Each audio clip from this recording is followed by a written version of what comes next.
Practical में viva में क्या क्या पूछा जाएगा, हम चार्ट में क्या बनाएं और क्वेश्चंस कैसे कैसे पूछा जाएगा कि हम सर जी 30 में 30 नंबर ले आए।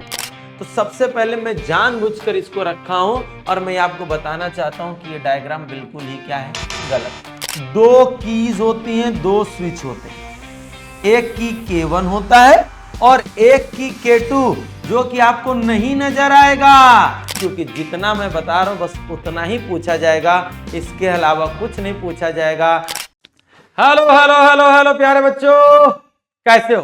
तो प्रैक्टिकल की डेट आ गई है नजदीक, तो मैंने क्यों ना सोचा कि आप लोगों के लिए थोड़ी सी सरलता हो जाए, क्योंकि लगातार बच्चों की एक ही मांग आ रही थी, सर मेरा प्रैक्टिकल पास आ गया है, प्रैक्टिकल में वाइवा में क्या क्या पूछा जाएगा, हम चार्ट में क्या बनाएं और क्वेश्चंस कैसे कैसे पूछा जाएगा कि हम सर जी 30 में 30 नंबर ले आए। तो प्यारे बच्चों, स्वागत है आज के इस अपने प्यारे से सेशन में और आपके अपने प्यारे से चैनल पर जिसका नाम है यूपी बोर्ड वाला। जी हाँ बच्चों, आज हम लोग बात करने जा रहे हैं कि अपने यूपी बोर्ड में जो वाइवा होता है वो किस बेसिस पर होता है। तो सबसे पहली बात तो आप सभी लोग जानते हो कि आपको एक चार्ट बनाना होता है, उस चार्ट में आपको एक डायग्राम बनाना होता है आपके फिजिक्स में, और उस डायग्राम से रिलेटेड जो आता है एग्जामिनर वो आपसे कुछ क्वेश्चंस पूछता है। अगर आप उस क्वेश्चंस का जवाब बहुत अच्छी तरीके से देते हो तो आप डालते हो एक गुड इंप्रेशन, और जब गुड इंप्रेशन होता है तो हमारे बच्चा को मिलता है 30 में 30 में नंबर। जब 30 में 30 नंबर मिल जाता है तो उसको लगता है कि अब हम 70 नंबर की तैयारी अच्छी कर चुके हैं, तो कहीं ना कहीं वो 95 प्लस मार्क्स की दौड़ में शामिल हो जाता है। तो इन सारी चीजों को हम बिल्कुल सरल बना देंगे आज के इस सेशन में, क्योंकि आज हम बात करने वाले हैं प्रैक्टिकल के वाइवा में, और आज हम बात करेंगे कि आप अपने चार्ट में क्या क्या बनाएं और उससे रिलेटेड आप क्या क्या क्वेश्चंस को तैयार करें। तो सबसे पहले शुरुआती गाइडलाइन यह है कि मोस्टली जो बच्चा होगा वो एक ब्लैक चार्ट में व्हाइट स्पार्कर पेन से ही डायग्राम बनाए। इससे यह होगा कि चार्ट गंदा भी नहीं होगा, क्योंकि करिया चार्ट है। ठीक है, चार्ट कैसा है, करिया है, और व्हाइट स्पार्कर पेन से बनाओगे तो फिर डायग्राम बनेगा चमकीला, और मेरे बाबू को नंबर चाहिए 30-30। तो कॉमन सेंस की बात है, इंप्रेशन चार्ट से ही डालना है, वाइवा की बात बाद में करनी है।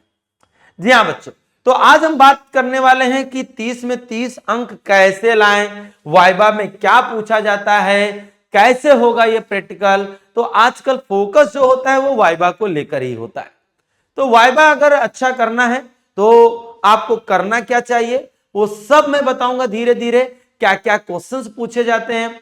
एक एक चीज को आप लोग बिल्कुल कंसंट्रेशन के साथ सुनना, और हो सके तो ये पूरे उत्तर प्रदेश में फैला देना, क्योंकि जितना मैं बता रहा हूं बस उतना ही पूछा जाएगा, इसके अलावा कुछ नहीं पूछा जाएगा। बस ये वीडियो देख लो और तसल्ली से दे आओ प्रैक्टिकल, और तसल्ली से 30 में 30 मिल जाएगा।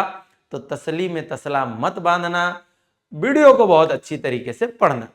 तो प्यारे बच्चों, आज हम बात करने वाले हैं, सबसे पहले आप लोग चार्ट बॉक्स में क्या करोगे, चार्ट अपने चार्ट में आप व्हीटस्टोन ब्रिज को बनाने की कोशिश करोगे, क्योंकि यह बनाने से क्या होगा, सबसे पहली बात तो ये सभी लोग बनाते हैं।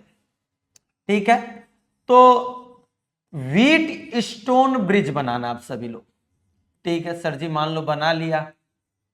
अब मुझे पूरी तरीके से विश्वास है कि यहां पर जितना भी बच्चा है सब इंटरनेट से मेरी तरह इंटरनेट से ऐसे ही कोई डायग्राम को देखेगा और बना लेगा।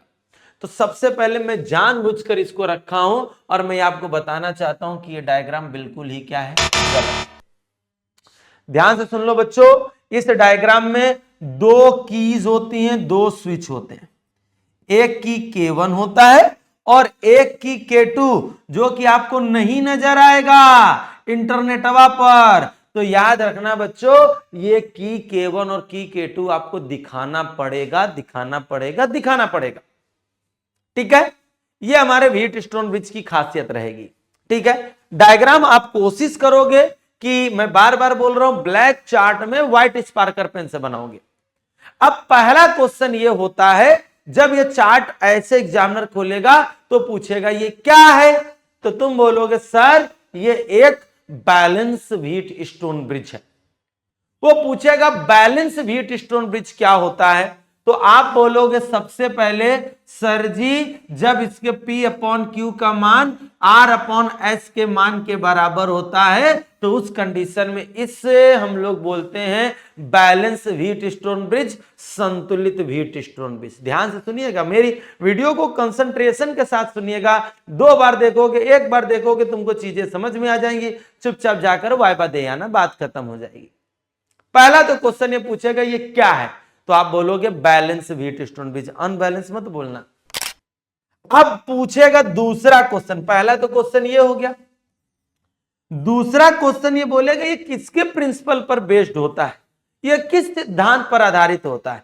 तो याद रखना बच्चों ये किरचॉफ्स सेकंड लॉ पर बेस्ड होता है, यह किरचॉफ्स सेकंड लॉ पर बेस्ड होता है। सभी प्यारे बच्चे किरचॉफ्स सेकंड लॉ पर बेस्ड होता है, किरचॉफ के द्वितीय नियम पर आधारित होता है।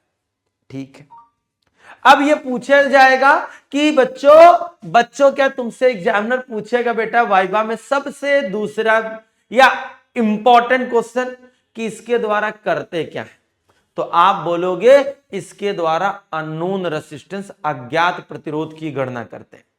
अब वहीं पर एक क्वेश्चन धीरे से पूछेगा जिसमें मोस्टली बच्चा फंस जाता है।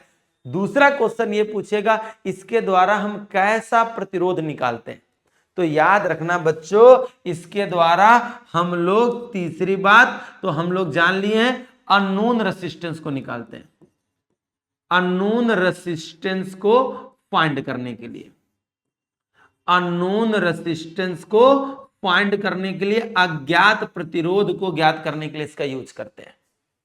लेकिन कैसा प्रतिरोध, तो याद रखना बच्चों इसके द्वारा हम लोग लो एंड हाई दोनों टाइप के रेसिस्टेंस को फाइंड कर सकते हैं। अक्सर पूछता है ये क्वेश्चन, में जो बोल रहा हूं ना वही कंफर्म है, इसके अलावा कुछ पूछा नहीं जाना है।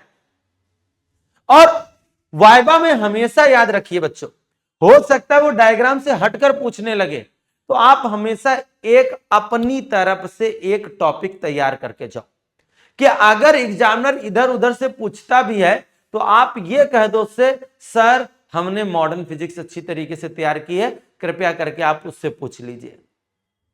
अब कह दो गुरु जी हम तो वो भी नहीं कर रहे हैं, तू बेटा वाइवा ही ना देने जाना। ठीक है, कॉमन सेंस की बात है, जब पूरे साल भर में आपने एक टॉपिक नहीं पढ़ा तो फिर 70 में 70 तो सस्पेंस हो जाएगा ना।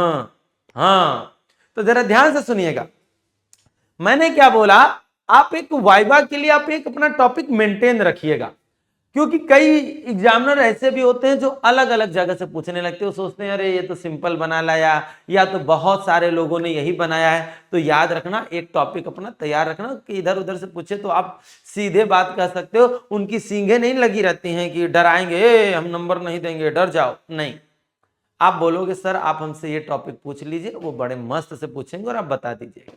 बहुत अच्छे, तो क्वेश्चंस क्या क्या बने हमारे, क्वेश्चंस इतने सारे बन गए कि बहुत है। अब बोलेगा कि ये व्हीट स्टोन ब्रिज सबसे ज्यादा सेंसिटिव कब होता है, इसकी सुग्राह्यता सबसे ज्यादा अच्छी कब होती है, तो याद रखना जब चारों रेसिस्टेंस सेम ऑर्डर के हों, जब चारों प्रतिरोध समान हो तो उस समय इसकी सेंसिटिविटी सबसे ज्यादा होती है, उस समय इसकी सुग्राह्यता सबसे ज्यादा होती है। ध्यान से सुनिएगा, हमने क्या बोला कि इसकी सेंसिटिविटी सबसे ज्यादा कब होती है, इसकी सुग्राह्यता सबसे ज्यादा कब होती है, तो याद रखिएगा जब चारों प्रतिरोध सेम कोटि के हों, समान कोटि के हों, सेम ऑर्डर के हों, वैल्यू सेम हो। क्लियर। और सबसे मोस्ट इंपॉर्टेंट पार्ट कि इसमें 2 की का क्या काम है, अगर की K2 ना लगाएं तो क्या होगा, सबसे इंपॉर्टेंट, और इस बात को बहुत ध्यान से सुनना, अगर हम इसमें की K2 ना लगाएं तो क्या हो जाएगा, तो आप बोलोगे सर इसमें कंफ्यूजन सा रहेगा। कारण अगर की K2 को हम देखो इस एक्सपेरिमेंट को करने के लिए हमेशा की K1 को पहले दबाया जाता है और बाद में की K2 को दबाकर हम इसके बैलेंस होने की पहचान करते हैं। ध्यान से सुन लो, याद रखिएगा की K1 के बाद ही की K2 दबाई जाती है। की K2 को दबाकर हम लोग पहले से इस एक्सपेरिमेंट को नहीं कर सकते। कारण उसका बच्चों, उसका कारण यह है कि इस गैल्वेनोमीटर में कॉइल लगी होती है। अगर हम पहले ही से दबा देंगे तो सर्किट बैलेंस होने के बावजूद भी इस कॉइल से गुजरने वाले चुंबकीय फ्लक्स में परिवर्तन होगा और परिवर्तन होने के कारण उसमें पहले ही से एक करंट इंड्यूस्ड हो जाएगी, जिसके कारण क्या होगा, डिफ्लेक्शन आने लगेगा। अब हमारा सर्किट बैलेंस है तो भी डिफ्लेक्शन आ रहा है, तो हमें कंफ्यूजन रहेगी कि हमारी सर्किट बैलेंस है कि अनबैलेंस है। इसलिए इस एक्सपेरिमेंट को हमेशा Q1 K1 को दबाने के बाद ही की K2 को दबाते हैं। तो आप व्हीटस्टोन ब्रिज में इतने सारे क्वेश्चंस को तैयार कर लेंगे तो मुझे उम्मीद है कि आप पूरे के पूरे मार्क्स लाएंगे। और प्रति स्टूडेंट से ज्यादा 2 से 3 क्वेश्चन ही करता है। क्लियर सभी बच्चों को? आज इसीलिए आया हूं कि अगर आप अपने चार्ट में ये कुछ तैयार करना चाहते हैं तो कैसे कैसे तैयार करें, क्या क्या तैयार करें। बात समझ में आई सभी बच्चों को? बहुत अच्छी बात है। इसी तरीके से आप लोगों में से कई बच्चा बनाता है क्या, चोक क्वाइल। कौन सा? चोक क्वाइल। अब फिर से वही बात, एग्जामिनर भैया जब चार्ट खोलेंगे तो बोलेंगे यू का है, तो तुम बोलोगे चोक क्वाइल, चोक कुंडली। अब ये नहीं कि गुरुजी चार्ट खोले तो तुम्हारी चोक लेने लगी, ऐसे नहीं। वो पूछेंगे कि ये क्या है, तो आप बोलोगे ये चोक क्वाइल है, चोक कुंडली।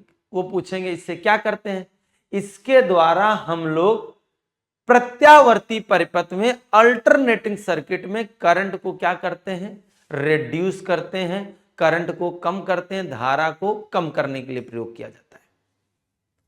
तो वो बोलेंगे यहां पर एक क्वेश्चन और, मतलब इट इज यूज्ड टू, ध्यान से सुनना, it is used to current reduced in the AC circuit. मतलब इसका प्रयोग धारा को, प्रत्यावर्ती धारा परिपथ में धारा को नियंत्रित करने के लिए किया जाता है। दूसरी बात समझो, इसका सिद्धांत क्या होगा, इसका सिद्धांत क्या होगा, सबसे बड़ी बात बच्चों याद रखना, it is based on the principle of self induction. It is based on the principle of self induction. बच्चों यह स्वप्रेरण के सिद्धांत पर कार्य करता है।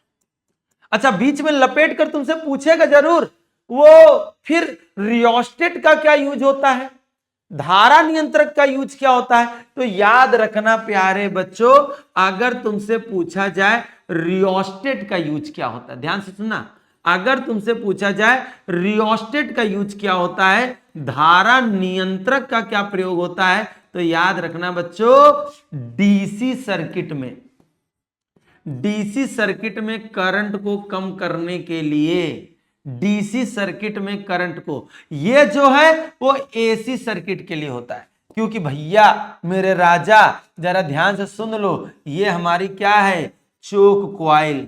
ये क्या है, चोक क्वाइल। क्वेश्चन यही पूछेगा कि भैया ये रियोस्टेट क्या होता है, तो तुम बड़े धड़ाके से बोलना वो डीसी सर्किट में करंट को रिड्यूस करने के लिए यूज की जाती है। कौन सी सर्किट में, डीसी सर्किट में। डीसी सर्किट में करंट को रिड्यूस करने के लिए हम लोग किसका यूज करते हैं, रियोस्टेट का यूज करते हैं। बट इसका रेसिस्टेंस बहुत ज्यादा होता है, इसका प्रतिरोध बहुत ज्यादा होता है, जिसके कारण डीसी सर्किट में most of the electrical energy heat energy में कन्वर्ट होती है, ज्यादा से ज्यादा विद्युत ऊर्जा उष्मीय ऊर्जा में परिवर्तित होती है। बट चोक क्वाइल का प्रतिरोध बहुत कम होता है। याद रखना, चोक क्वाइल एक लो रेसिस्टेंस, चोक क्वाइल एक low resistance and high inductance coil होती है। ध्यान सुनना, चोक क्वाइल एक निम्न प्रतिरोध, चोक क्वाइल निम्न प्रतिरोध तथा उच्च प्रेरकत्व की कुंडली होती है। क्या बात है बच्चों, मजा आ जाएगी तुम लोगों को। अगर ये वाइबा तैयार कर लिया तो 30 में 30 की गारंटी मैं लेता हूं। क्लियर? तो अब ये बोलेंगे तुमसे एक और क्रॉस क्वेश्चन यहीं पर, जैसे तुम बोलोगे ये कैसी, वो पूछेंगे ये कैसी कॉइल होती है, तुम बोलोगे ये लो रेसिस्टेंस और हाई इंडक्टेंस की कॉइल होती है, तो वो कहेंगे इसके लिए करना क्या पड़ता है, तो याद रखना रेसिस्टेंस कम करने के लिए हम लोग थिक वायर का यूज करते हैं, मोटे तार का यूज करते हैं, और रेसिस्टेंस कम करने के लिए मोटे तार का इस्तेमाल करते हैं, और प्रेरकत्व बढ़ाने के लिए नंबर ऑफ टर्न्स को इंक्रीज करते हैं, या लिख दो लार्ज नंबर ऑफ टर्न्स का यूज करते हैं, ज्यादा से ज्यादा फेरों की संख्या का प्रयोग किया जाता है। अब वो बोलेंगे कि स्कोर का क्या काम है, तो कहना स्कोर के कारण ही हम करंट को रिड्यूस करते हैं। क्यों? कोर को कॉइल के अंदर जितना ज्यादा एंटर कराएंगे करंट उतनी ही ज्यादा क्या होगी, रिड्यूस होगी, मतलब कम होगी। मतलब कोर को कुंडली के अंदर जितना ज्यादा प्रवेश करवाएंगे हमारे सर्किट में बहने वाली धारा का मान उतना ही क्या होता जाएगा, कम होता जाएगा। तो कोर के द्वारा ही हम लोग परिपथ में बहने वाली धारा को कम कर पाते हैं। तो इतने सारे क्वेश्चंस बनेंगे।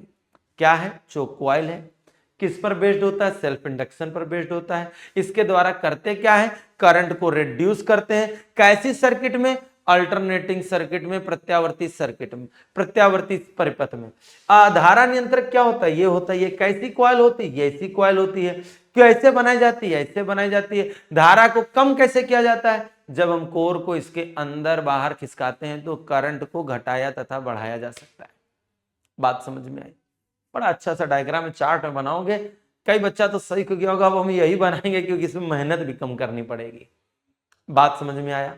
सभी बच्चों को बहुत मतलब स्पेशल है ये, स्पेशल सभी बच्चों के लिए मैं लाया हूं पर्सनली, कि आप बिल्कुल धमाकेदार बिल्कुल पढ़ेंगे। ओहो, तुम्हारे स्कूल में सबसे ज्यादा बनाया जाने वाला इंस्ट्रूमेंट होगा ट्रांसफॉर्मर। क्या बात है। सबसे पहले वो एक ही चीज पूछ लेंगे, क्या, कि ये क्या है, तो तुम बोलोगे ट्रांसफार्मर है। अब सबसे पहले वो बोलेंगे इसका प्रिंसिपल क्या होता है, इसका सिद्धांत क्या होता है, तो आप बोलोगे म्यूचुअल इंडक्शन पर बेस्ड होता है। किस पर बेस्ड होता है? म्यूचुअल इंडक्शन, मतलब अन्योन प्रेरण के सिद्धांत पर कार्य करता है। Very nice. अब दूसरी चीज पूछेंगे ये क्या करता है, तो तुम बोलोगे एसी सिग्नल को एसी सिग्नल में कन्वर्ट करता है। तुम बोलोगे लो वोल्टेज को हाई वोल्टेज में कन्वर्ट करता है। ध्यान सुनना पहले, यहां पर इसमें बहुत सारे क्वेश्चंस बनते हैं। लो को हाई वोल्टेज में कन्वर्ट करता है, हाई वोल्टेज में, या फिर हाई वोल्टेज को लो वोल्टेज में कन्वर्ट करता है। अब तुमसे इससे बहुत सारे क्वेश्चन बनेंगे। ट्रांसफार्मर कितने टाइप के होते हैं, तो तुम बहुत आराम से बोलना, ये दो टाइप के होते हैं। एक होता है स्टेप अप और एक होता है स्टेप डाउन। बहुत ज्यादा क्वेश्चन बनेंगे, ये याद रखना। और मैं सारा कुछ बता दे रहा हूं, मैं बोल रहा हूं ना, तुम बस इसको पढ़ लो, बात खत्म हो जाएगी। एक स्टेप अप होता है और एक क्या होता है, स्टेप डाउन। एक होता है ऊंचाई ट्रांसफार्मर, एक होता है ऊंचाई, और एक होता है अपचाई ट्रांसफार्मर। अब सवाल ये उठता है, ये ऊंचाई ट्रांसफार्मर क्या होता है? सुनो, जब इसमें दो कॉइल होती हैं, ऊंचाई ट्रांसफार्मर के प्राइमरी कॉइल में मोटे तार के कम फेरे होते हैं और सेकेंडरी कॉइल में तार के पतले तार के कम फेरे होते हैं। जबकि इसमें प्राइमरी कॉइल में तार के पतले तार के ज्यादा फेरे होते हैं, जबकि सेकेंडरी कॉइल में मोटे तार के कम फेरे होते हैं। ध्यान से सुन लो, यही सबसे बड़ा डिफरेंस है इसमें। यही सबसे बड़ा डिफरेंस है कि इसमें एनएस की वैल्यू एनपी से ज्यादा होती है। मतलब NS upon NP is greater than 1 होता है। जबकि इसमें बच्चों एनएस की वैल्यू एनपी से क्या होती है, कम होती है। खूब आराम से पढ़ लो, हाँ बस ये पढ़ लो, नंबर आ जाएगा। क्लियर? अब तुमसे और क्या क्या चीजें पूछेगा इसमें? पूछेगा स्टेप अप ट्रांसफार्मर क्या करता है, तो तुम बोलोगे वोल्टेज को इंक्रीज करता है। ये क्या करता है? वोल्टेज को इंक्रीज करता है, वोल्टेज को बढ़ाता है, जबकि ये वोल्टेज को घटाता है। स्टेप डाउन, याद रखना, जब वोल्टेज को बढ़ाएगा तो करंट को घटाएगा, जब ये वोल्टेज को घटाएगा तो करंट को बढ़ाएगा। बहुत क्वेश्चन बनेंगे इसमें, बहुत सारे क्वेश्चन पूछे जाएंगे इसमें। अब बोलेगा इसके लिए परिणमन अनुपात क्या होता है, तो तुम बोलोगे परिणमन अनुपात, सब यहीं पर हम लिखेंगे। R बराबर होता है NS अपॉन में NP, VS अपॉन में VP, ES अपॉन में EP, और याद रखना IP अपॉन में IS। यहीं पर फंसते हो, ध्यान में रखना, करंट उल्टी बोली जाती है, उल्टी कर मत देना वहां पर। अब बिल्कुल ऐसे डर के नहीं जाइएगा, सर जी हमने पढ़ा नहीं है, सर जी क्या करें। हाँ बिल्कुल एनर्जेटिक कहना कि जय भैया की वीडियो देख कर आए, बस बात खत्म। क्लियर है? तो बात समझ लेना, इसी में से सब कुछ पूछा जाएगा। अच्छा यहीं पर बताओ, इसकी जगह R लिख सकते हैं, तो याद रखना स्टेप अप ट्रांसफार्मर के लिए R की वैल्यू 1 से बड़ी होती है। स्टेप अप ट्रांसफार्मर के लिए R की वैल्यू 1 से बड़ी होती है, और स्टेप डाउन के लिए R की वैल्यू 1 से कम होती है। ये भी इंपॉर्टेंट है। सबसे ज्यादा इंपॉर्टेंट क्वेश्चन, देखो बहुत सारे क्वेश्चन इसमें बन रहे हैं, सबसे ज्यादा ध्यान में रखना, ये एसी सिग्नल को एसी ही सिग्नल में कन्वर्ट करती है। अब इसमें पूछा जाएगा इसमें होने वाली हानियां कौन कौन सी होती है। Most important question, most important question बच्चों, इसमें होने वाली हानियां क्या क्या होती हैं। मोस्ट इंपॉर्टेंट क्वेश्चन, इसमें होने वाली हानियां कौन कौन सी। तो याद रखना बच्चों, इसमें होने वाली हानियां कई होती हैं। एक तो फ्लक्स लीकेज, फ्लक्स की हानि, ताम्र हानि, जिसे आप लोग बोलो शैथिल्य हानि, फ्लक्स लीकेज, सब आराम आराम समझो। फ्लक्स लीकेज हो गया, ठीक है। Eddy current decreases, eddy current भंवर धारा को कम, भंवर धारा का नुकसान होता है इसमें। देखो कौन कौन से लॉसेस होते हैं, मैं आराम से बोल दे रहा हूं। सबसे पहली बात तो फ्लक्स लीकेज होता है। फ्लक्स लीकेज, ध्यान से सुनना, फ्लक्स लीकेज, फ्लक्स हानि होती है, फ्लक्स हानि होती है, बहुत अच्छी बात है। दूसरी बात ताम्र हानि, ताम्र हानि होती है, ठीक है। तीसरी हिस्टेरिसिस डिक्रीजेस होता है, हिस्टेरिसिस कर्व हानि होती है, मतलब शैथिल्य हानि होती है, शैथिल्य हानि होती है। हिस्टेरिसिस कर्व डिक्रीज इसमें करना होता है, जिसके लिए हम लोग सॉफ्ट आयरन का यूज करते हैं, ठीक है। भंवर धारा की हानि करी जाती है। अच्छा इसमें क्वेश्चन एक और सबसे इंपॉर्टेंट पूछा जाता है, भंवर धाराओं एडी करंट को डिक्रीज करने के लिए क्या यूज किया जाता है। तो याद रखिएगा, एडी करंट को डिक्रीज करने के लिए हम लोग लेमिनेटेड कोर यूज करते हैं। लेमिनेटेड कोर, लेमिनेटेड कोर का मतलब बच्चों पटलित क्रोड इस्तेमाल करते हैं। पूछा जाएगा पटलित क्रोड क्यों इस्तेमाल करते हैं, तो तुम बोलोगे भंवर धारा को कम करने के लिए। किसको कम करने के लिए? भंवर धारा को कम करने के लिए हम लोग लेमिनेटेड कोर का इस्तेमाल करते हैं।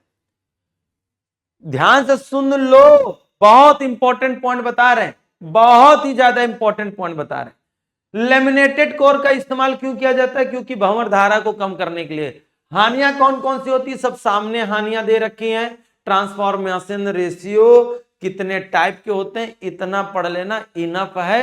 15 क्वेश्चन इसी में मैंने बता दिया। कैसे पहचान की जाती है, करता क्या है, किस पर बेस्ड होता है, ट्रांसफार्मर में कौन कौन से हानियां होती हैं, क्या क्या लॉसेस होते हैं, ट्रांसफॉर्मेशन रेशियो, लेमिनेटेड कोर का क्या इस्तेमाल होता है।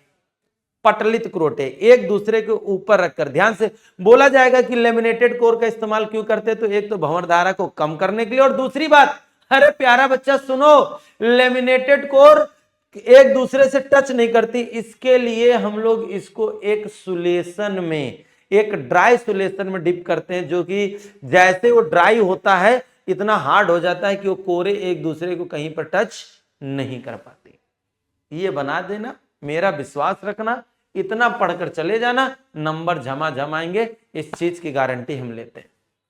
बहुत अच्छी बात है। अगला, this is the very very most important. मैं सारे आज वायरल डायग्राम ही लेकर आया हूं। हाइड्रोजन स्पेक्ट्रम, क्या बात है। हाइड्रोजन स्पेक्ट्रम, बोहर मॉडल का हाइड्रोजन स्पेक्ट्रम। आप सभी लोग एक चीज रट्टा मारोगे, nth ऑर्बिट की एनर्जी कितनी होती है बच्चों, nth ऑर्बिट की एनर्जी बच्चों कितनी होती है, ध्यान से सुन लो। nth ऑर्बिट की energy -13.6 n square Z square electron volt होती है। ये इलेक्ट्रॉन वोल्ट होती है। आप लिख सकते हो माइनस का RSC अपॉन में n square Z square electron volt होती है। जब किसी हाइड्रोजन एटम को एनर्जी दी जाती है तो एक्साइटेड स्टेट में पहुंच जाता है, उच्च ऊर्जा स्तर में पहुंच जाता है, जहां 10⁻⁸ सेकंड रुकने के बाद वो फिर से ग्राउंड एनर्जी लेवल में आता है और आते समय फिर से वो अपनी एनर्जी को एमिट करता है, ऊर्जा को उत्सर्जित करता है। बात समझिएगा बिल्कुल कायदे से। और उस ऊर्जा को हमने डिफरेंट सीरीज में रखा था, जिसका नाम था Lyman series, Balmer series, Paschen series, Brackett series, Pfund series. सबसे पहला क्रॉस क्वेश्चन पूछेगा, लाइमन सीरीज स्पेक्ट्रम के किस पार्ट में पाई जाती है, तुरंत बोलोगे अल्ट्रावायलेट रीजन में, पराबैंगनी भाग में पाई जाती है। बामर सीरीज किस में पाई जाती है, विजिबल पार्ट में पाई जाती है, दृश्य भाग में पाई जाती है बच्चों, बड़ा इंपॉर्टेंट पॉइंट। पास्टन किस में पाई जाती है, इंफ्रारेड में पाई जाती है। इंफ्रारेड मतलब अवरक्त भाग में पाई जाती है। और जितनी हैं वो सब की सब अवरक्त में ही पाई जाती हैं, जितनी ऊपर जितने भी हैं सब अवरक्त में। सबसे इंपॉर्टेंट पॉइंट सुनो मेरी बात, यहीं पर एक क्रॉस क्वेश्चन सबसे ज्यादा पूछेगा, क्या कि लाइमन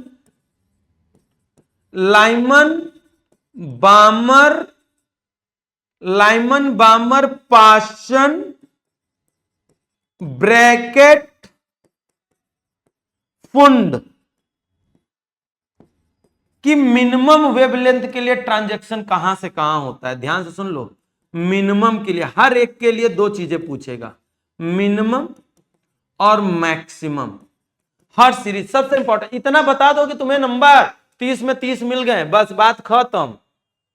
क्या पूछेगा, लाइमन सीरीज के लिए मिनिमम वेवलेंथ। जरा सुनो, जितनी बड़ी ऑर्बिट से ट्रांजैक्शन होगा, जितनी बड़ी कक्षा से इलेक्ट्रॉन आएगा, एनर्जी उतनी ज्यादा होगी। एनर्जी जब ज्यादा होगी तो E बराबर hc अपॉन लैम्डा के अकॉर्डिंग एनर्जी ज्यादा होने पर वेवलेंथ कम होगी, तरंगदैर्घ्य कम होगी।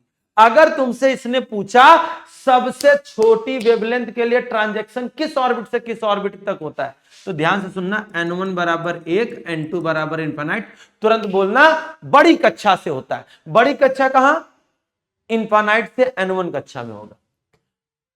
यह याद रखना, सबसे छोटी वेवलेंथ की बात हो रही है, बड़ी वेवलेंथ की बात करी जाएगी तो एनर्जी कम होनी चाहिए, और एनर्जी तब कम होगी जब ट्रांजैक्शन छोटी ऑर्बिट से होगा। मतलब n1 की वैल्यू 1 तो n2 की वैल्यू 2, बस इतना ही तुमको पढ़कर जाना पेपरवा में। देखो अब बमरवा के लिए पूछेंगे, बमरवा के लिए n1 की वैल्यू 2, n2 की वैल्यू इनफाइनाइट।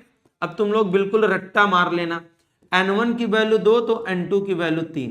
अरे बड़ी वेवलेंथ पूछे तो जस्ट उसकी पहली वाली ऑर्बिट, और छोटी वेवलेंथ पूछे तो इनफाइनाइट वाली ऑर्बिट, बात खत्म।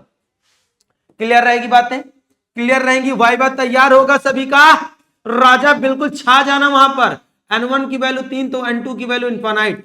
मैक्सिमम वेवलेंथ के लिए बात करा जाएगा तो n1 की वैल्यू 3 तो n2 की वैल्यू 4। बताओ नहीं आया, सारी चीजें समझ में आ जाएंगी, सारी चीजें हाइड्रोजन स्पेक्ट्रम की समझ में आएगी। ये बहुत इंपॉर्टेंट पार्ट होता है बेटा, वो यही पूछेगा ये किस किस पार्ट में पाई जाती है।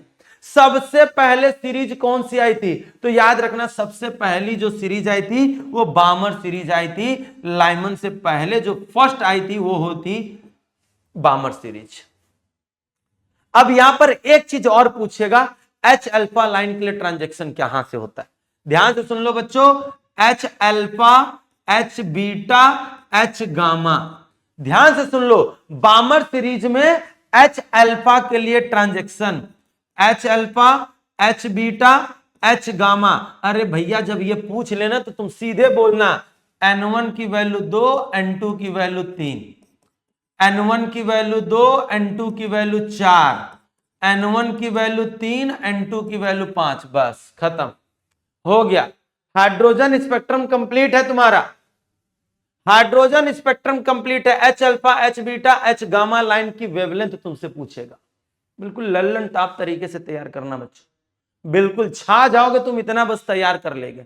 एक और चीज पढ़ लेना, पहली ऑर्बिट की एनर्जी, दूसरे ऑर्बिट की एनर्जी, तीसरे, चौथे, पांचवे रट लो।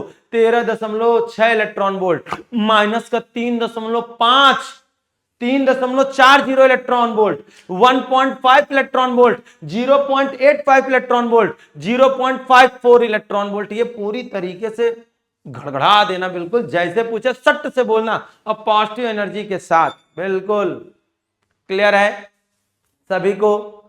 ये रहेगा अपना हाइड्रोजन स्पेक्ट्रम डायग्राम चार्ट में, बिल्कुल मस्त बनाकर जाना, झमाझम क्लियर रहेगा आपको।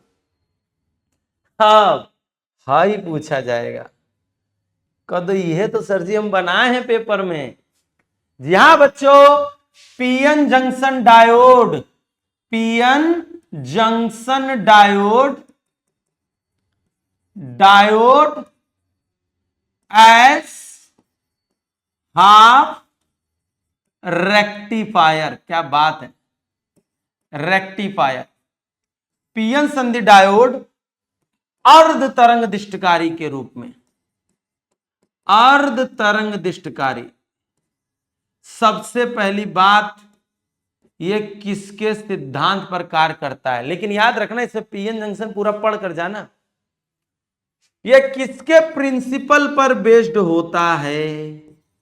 ध्यान से सुन लो बच्चों, ये हमारा forward bias and reverse bias पर बेस्ड होता है। ये अग्र अवनत और पश्च अवनत के सिद्धांत पर कार्य करता है, पहली बात तो। दूसरी बात, ये क्या करता है? ध्यान से सुनो बच्चों, ये एसी को डीसी में कन्वर्ट करता है। इसका नाम हाफ रेक्टिफायर क्यों है? तो तुम बोलोगे क्या कि एसी सिग्नल के हाफ साइकिल में करंट मिलती है, अगले हाफ साइकिल में कोई करंट नहीं मिलती।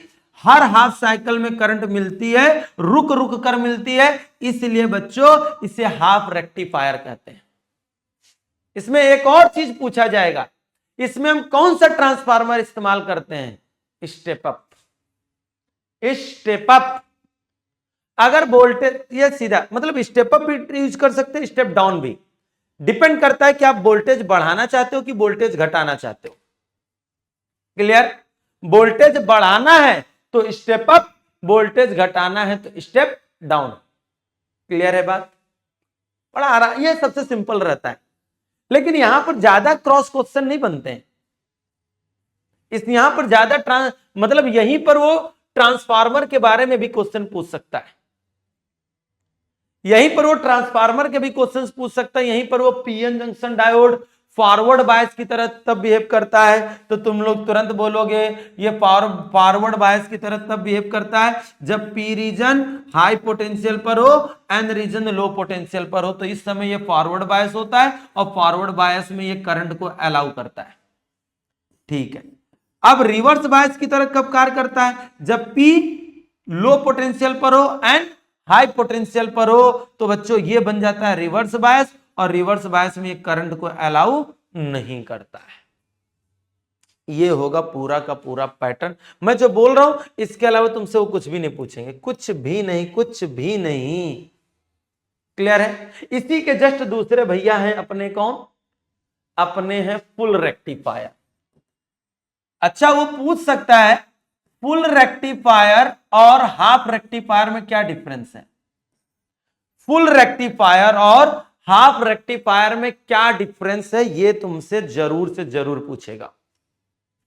तो अगर तुमसे पूछा जाए फुल रेक्टिफायर और हाफ रेक्टिफायर में क्या डिफरेंस है, तो तुम बोलोगे उसमें एक डायोड इस्तेमाल होता है, उसमें केवल और केवल एक डायोड इस्तेमाल होता है, इसमें बच्चों दो डायोड इस्तेमाल होते हैं। और ये भी बच्चों एसी से डीसी में ही कन्वर्ट करने के लिए यूज होता है। फुल रेक्टिफायर इसलिए कहते हैं कि जो हमको डीसी करंट मिलती है वो प्रत्यावर्ती धारा के हर एक चक्र में मिलती है, एक ही डायरेक्शन में मिलने के कारण ही इसे हम लोग क्या कहते हैं, डीसी करंट कहते हैं। प्रिंसिपल सेम रहेगा, फॉरवर्ड बायस रिवर्स बायस की तरह यूज करते हैं। ट्रांसफार्मर कौन सा यूज करते हैं, स्टेप डाउन भी स्टेप अप भी, डिपेंड करता है कि आप वोल्टेज इंक्रीज करना चाहते हो कि डिक्रीज करना चाहते हो। बात आ रही की जा रही है, बात आ रही की जा रही है।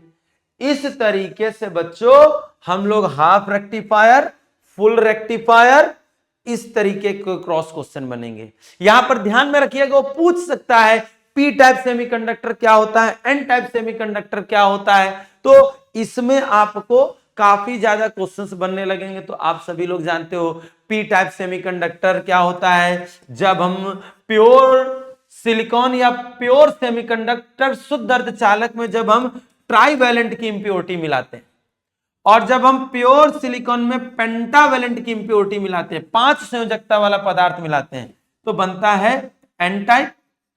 और जब हम ट्राईवैलेंट की मिलाते हैं तो हम बनता है क्या, पी टाइप। बोलो यस और नो। ये सब क्रॉस क्वेश्चंस लेकर आएगा। तो मैं आपको केवल और केवल बच्चों 7 डायग्राम की टिप्स देता हूं, 1 2 3 4 5 एंड 6। इससे ज्यादा इसमें से कोई भी एक बना लेना और सारे के सारे क्रॉस क्वेश्चंस को हमसे सीख लेना। बस एक बार पढ़कर जाओगे, सब कुछ क्लियर रहेगा और सभी बच्चों बहुत अच्छे नंबर लेकर आओगे फिर। तो आज के इस सेशन में इतना ही। सभी बच्चों को all the best for viva, और कोशिश करिएगा कि ये वीडियो को सबको शेयर करो और हर एक बच्चे को ये क्रॉस क्वेश्चन मिले और उनका वाइबा अच्छा जाए, यही उम्मीद करते हैं। तब तक के लिए सभी प्यारे बच्चों को प्यार भरा नमस्कार एंड जय हिंद।